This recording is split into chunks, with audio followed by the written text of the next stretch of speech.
Warahmatullahi wabarakatuh. Waalaikumsalam warahmatullahi wabarakatuh. Karena doa Bismillahirrahmanirrahim. Raditu billahi robba wa bil islami dina wa bi Muhammadin nabiyya wa rasulah. Rabbi ishrah li sadri wa yassir li amri wahlul 'uqdatam min lisani yafqahu qawli. Bismillahirrahmanirrahim. Bacalah Al-Quran dengan istiqomah, maka kau menjadi sehat. Bukti-bukti ilmiah Al-Quran sudah nampak di akhir zaman ini. Kemukjizatan Al-Quran sudah diketahui di dunia saat ini dan membuat mereka para saintifik terpesona atas keilmiahan dan kemukjizatan Al-Quran tersebut. Profesor Dr. Suzanne Moore telah merilis dalam jurnalnya. Ia berkata, ini sebuah kitab yang menakjubkan karena terbukti kemukjizatannya. Ia telah memperlihatkan bagaimana Al-Quran merupakan sebuah obat penyakit manusia. Keterangan, suara yang keluar dari tilawah seseorang akan melayang ke udara dan kemudian memasuki lewat telinga dan seterusnya diserap oleh tubuh. Kemudian ia masuk ke sel-sel yang ada di dalam tubuh kita. Suara yang terdengar dengan irama dan frekuensi tertentu mengandung informasi spesifik sehingga dapat memberi rangsangan kepada sel-sel dalam tubuh kita. Al-Quran yang tersusun secara sistematik dengan irama yang indah karena bacaan yang takjil dan pengulangan kata-katanya sungguh menakjubkan karena ia membuat sel-sel dalam tubuh kita bisa melawan penyakit-penyakit yang berbahaya dengan bahasa yang menyentuh. Ternyata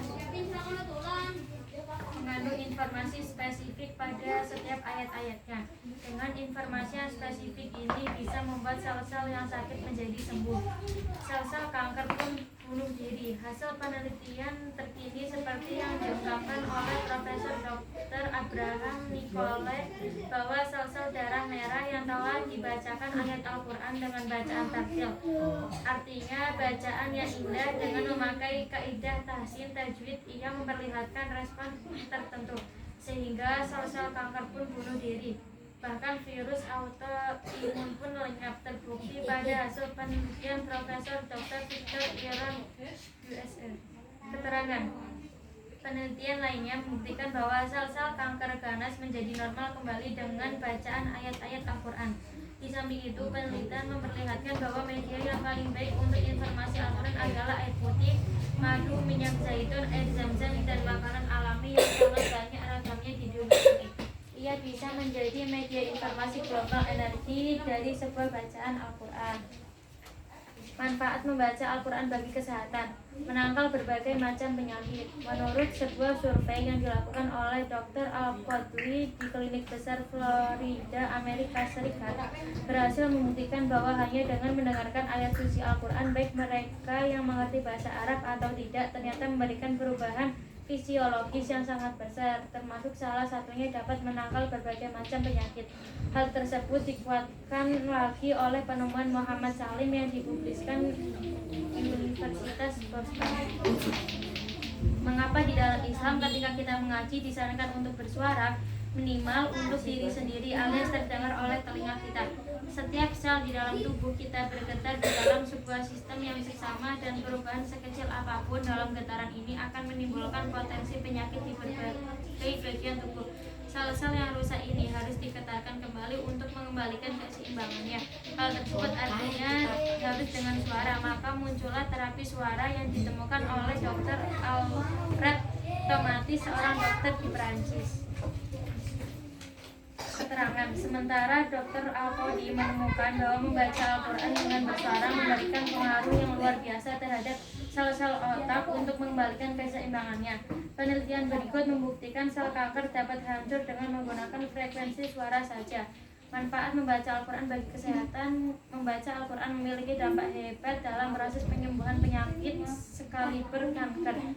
Virus dan kuman berhenti bergetar saat dibacakan ayat suci Al-Quran, dan di saat yang sama sel-sel sehat menjadi aktif, mengembalikan keseimbangan program yang terganggu tadi. Suara yang paling memiliki pengaruh kuat terhadap sel-sel tubuh adalah suara si pemilik tubuh itu sendiri.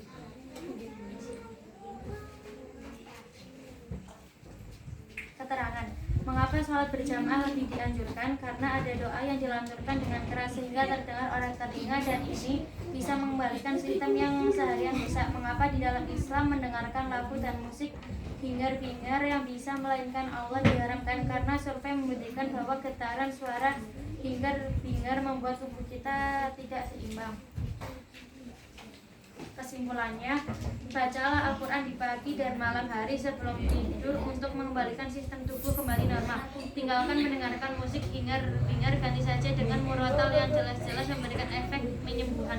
Siapa tahu kita punya potensi terkena kanker, tapi karena rajin mendengarkan murotal, penyakit tersebut bisa hancur sebelum terdeteksi. Perbaiki baca Al-Quran, bacaan dengan tartil penuhi hukum tajwid, karena efek suara kita sendirilah yang paling dahsyat dalam penyembuhannya. Dengan hanya tilawah yang baik dan tartil tajwid tasin, maka kesehatanmu akan terjaga insya Allah. Al-Kisah kedermawanan Nabi Ibrahim alaihissalam. Suatu hari malaikat meminta izin kepada Allah untuk berjumpa dengan seorang hamba yang bernama Ibrahim. Maka turunlah di bumi ini menjelma dalam wujud manusia yang tua renta, pincang, buta sebelah, baju compang-camping dan songok yang busuk. Beliau mengintip Nabi Ibrahim dalam sebuah rumah kecil sementara dia sholat yang tiada henti-hentinya. Tiba-tiba beliau menyalami, "Assalamualaikum warahmatullahi wabarakatuh." Nabi Ibrahim kaget dengan itu gelarnya. Belum pernah beliau beritahukan kepada siapa-siapa. Kenapa tiba-tiba ada yang mengerti? Beliau curiga, berarti ini bukan penduduk bumi.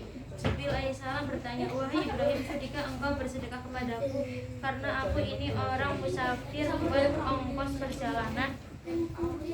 Nabi Ibrahim menjawab, tidak boleh karena meminta itu perbuatan halal tapi paling dibenci oleh Allah. Nabi Ibrahim berkata, "Aku mau memberimu tapi syaratnya baca ini. Sabbuhum kudusur rabbana wa rabbul malaikati warruh." Lalu orang itu pun membaca sekali. Nabi Ibrahim berkata, "1/3 hartaku untukmu." "Tolong baca lagi," kata Nabi Ibrahim. Setelah dibaca oleh malaikat Jibril, Nabi Ibrahim